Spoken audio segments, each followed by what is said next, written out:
Maka dari sinilah Allah Subhanahu wa ta'ala menjadikan keturunan baginda Nabi dari pihak putri, bukan dari anak lelakinya. Kullu bani anbiya, kasabda Nabi, kullu bani anbiya yantami ila abihi. Semua keturunan para anbiya diambil dari anak lelakinya, illa ibnati, terkecuali aku dan putriku Fatimah wa Ali. Dari situlah keturunan yang disebut ahli baitin Nabi sallallahu alaihi wasallam. Ketika orang-orang yang fanatik terhadap putranya karena melihat Rasulullah selalu anak putranya meninggal kecil, kalau mengajak Rasulullah abtar, maka yang jawab siapa? Allah Ta'ala langsung, inna a'tainakal kautsar fasalli li rabbika wanhar inna syani'aka huwal abtar. Langsung Allah yang menjawab. Lah, itulah diantaranya. Ma'asyiral muslimina rahimakumullah. Kita bayangkan bagaimana perjuangan pada waktu itu Rasulullah. Saya ambil satu contoh saja. Sebelum bi'tsah umur beliau masih sekitar 35 tahun, wakila masih belum ada. Kelompok jahiliyah pada waktu itu yang mengaku gobailnya paling top, ini paling top, ini paling top, tapi tidak bisa mempersatukan, malah tambah perpecahan. Mau memasukkan Hajar Aswad saja hampir saja pertumpahan darah. Akhirnya sepakat mufakat, barang siapa yang masuk ke Masjidil Haram ini, Mekah ini maksudnya, pemuda yang jujur, amin, namanya gelarnya Al-Amin, seorang yang dipercaya atau jujur, itulah yang berhak memasukkan Hajar Aswad. Ternyata pagi hari yang datang awal masuk ke Makkah baginda Nabi SAW.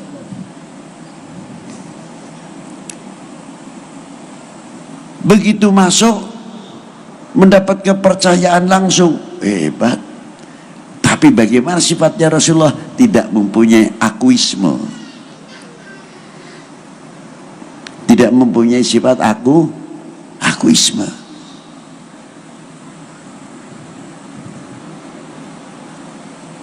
Langsung Rasulullah menggelar sorbannya, pimpinan sini, pimpinan A, pimpinan B, kumpulkan jadi satu, diangkat bareng-bareng Hajar Aswad, ditaruh di tengah, betul-betul menjadi berkat umat, menjadi berkat bangsa. Baru diangkat bareng, baru dimasukkan oleh baginda Nabi SAW. Pertanyaannya sekarang, Al-Amin, Al-Amin yang bisa menjadi berkat umat, berkat bangsa, ini kemana? Ini menjadi pertanyaan. Apakah kita rela melihat negara diacak-acak umpamanya? Akan timbul satu pecah belah, NKRI digoyang, NKRI digoyang, tinggal menanti Indonesia dibagi berapa. Apa bapak-bapak ini, kita-kita ini ridho kalau Indonesia dipecah belah? Jawab yang keras. Perlu kenyataan. Nah inilah, kalau kita sudah kematian, kepaten obor, itu mau ngomong apa? Ma'asyiral muslimin rahimakumullah. Ayo kita kembali bagaimana Rasulullah SAW menjadi pengayom umat ini luar biasa. Dan ditiru kelakuan yang hebat ini oleh cucunya, Sayyidina Imam Ja'farus Shadiq bin Sayyidina Imam Ahmad Rahmatillah Sudan Ampel bin Ibrahim Asmarokondi bin Jamaluddin Husain bin Ahmad Syah Jalal bin Amir Abdul Malik bin Alwi Ammal Faqih bin Ahmad Syah Jalal bin Abdullah Udmat Khan bin Amir Abdul Malik bin Alwi Ammal Faqih bin Muhammad Saib Marbat bin Ali Khalid Qasam bin Alwi bin Muhammad bin Alwi bin Ubaidillah bin Ahmad al-Muhajir bin Isa An-Naqib bin Muhammad An-Naqib bin Ali Al-Uraidi bin Ja'far As-Sadiq bin Muhammad Al-Baqir bin Ali Zainal Abidin bin Husain Sibti bin Ali bin Abi Talib wa bin Fatimah Zahra Al-Batul binti Rasulullah sallallahu alaihi wasallam Rasul. Terkenal dengan Kanjeng Sunan Kudus. Ketika beliau masuk ke daerah Kudus pada waktu itu, agamanya berbeda, mayoritas berbeda, dan di situ ada faham satu hayawan yang dikaramatkan, mendapat keistimewaan. Pada waktu Sunan Kudus, waktu bulan Idul Adha, biasanya mengajak umat Islam yang mampu untuk berkurban, yang sapi-sapi, kerbau-kerbau, yang ayam-ayam, yang kambing-kambing, yang ayam-ayam, ikut sunnah. Bukan ayam artinya untuk kurban, mengalirkan darah ikut sunnah.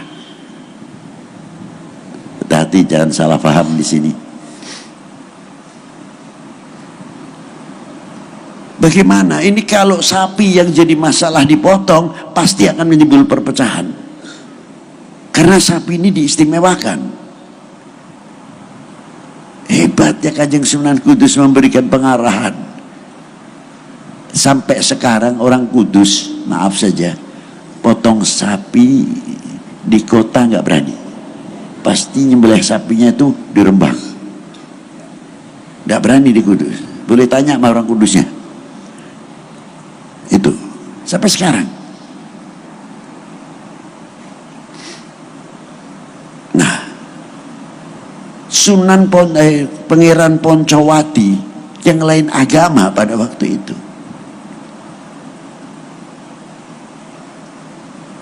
melihat keputusan yang bijaksana oleh Kanjeng Sunan Kudus, datang beliau ke Sunan Kudus. Apakah demikian al-Islam ya Kiai? Belum kenal itu Sunan atau siapa? Dijawab, diterangkan. Akhirnya menjadi muridnya dan Islam, dan kerajaan itu diberikan langsung pindah ke Kanjeng Sunan Kudus.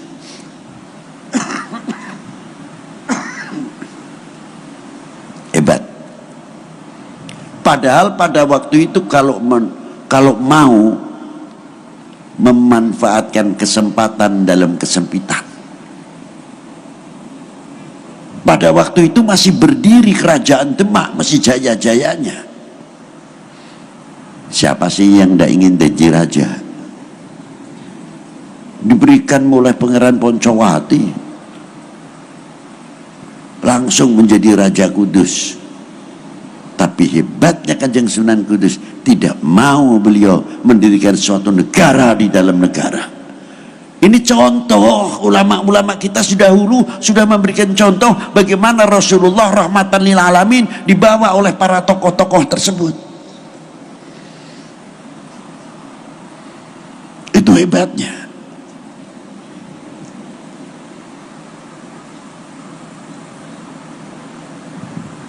Akhirnya utuh, tidak pecah. Dan ulama-ulama kita pendahulu menjadi cermin lupian yang luar biasa. Mestinya sudah pantas kalau menjadi contoh kita. Buktinya apa, Bib? Saya kalau ziarah Wali Sembilan itu paling malu. Terserahlah bapak-bapak mau percaya atau tidak.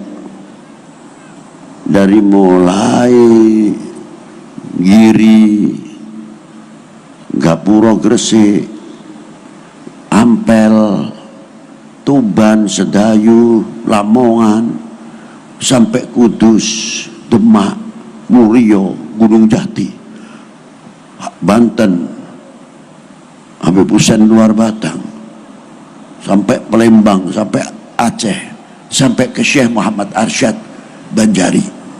Contoh yang real dan nyata, dan itu sulit untuk ditiru.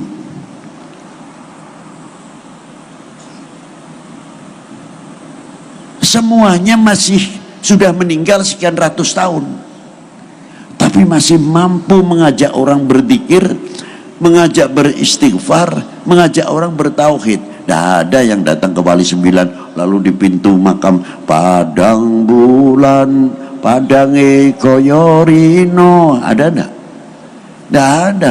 Datang ke Sunan Kudus begadang, mari begadang, tidak ada.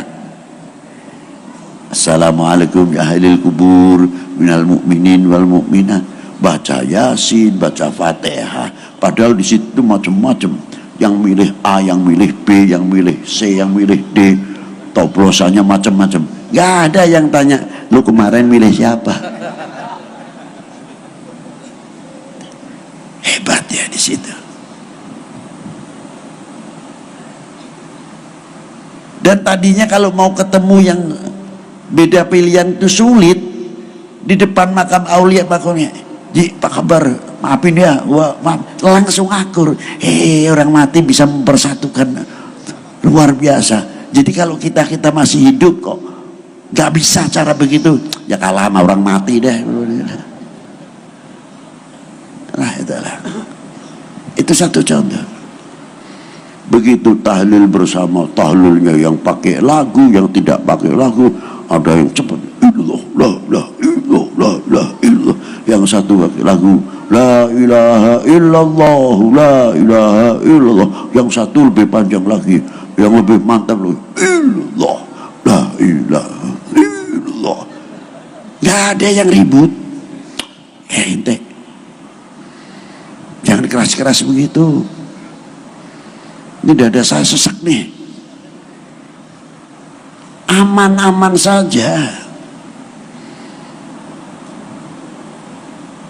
Ada lagi yang ngebut, aduh, ini hurufnya gimana? Ya kompak rukun, ya tuh baca Yasin, baca Quran. Ada lagi yang datang yang lucu, terkadang orangnya tinggi besar hebat. Wah, ini berbahaya ini. Kalau saya dekat ini pakai rombongan lagi, pasti ini suaranya keras ini, Pak. Saya pikir, wah, saya agak mikir, apalagi speaker kecilnya dikempet begini ya, hampir tidak kelihatan kalau lengannya ini besar. Tak pikir suaranya ngetop, nggak tahu suaranya ilah hadratin Nabi Mustafa sallallahu alaihi wasallam. Kirain suaranya sesuai dengan badannya. Nggak tahu. Ilah hadratin Nabi Mustafa sallallahu alaihi wasallam. Fatihah.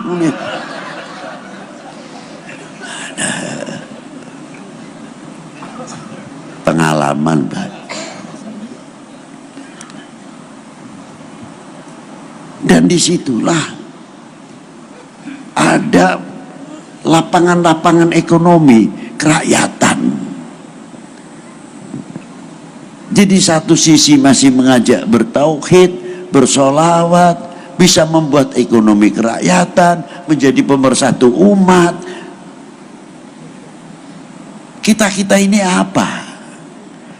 Dan kuburan aulia itu tidak kenal pasar rame, pasar sepi, itu tidak kenal.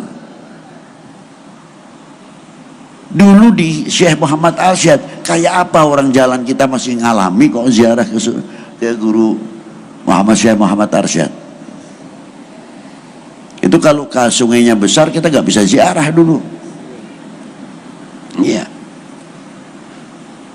Nah sekarang kita lihat, nggak pakai iklan, datang para saudara, kalau ingin barokah datang ke Syekh Muhammad Arsyad, jangan lupa saudara-saudara, nggak ada yang iklan. Dan situlah kita mengambil keteladanan. Beliau itu niru baginda Nabi Sallallahu Alaihi Wasallam.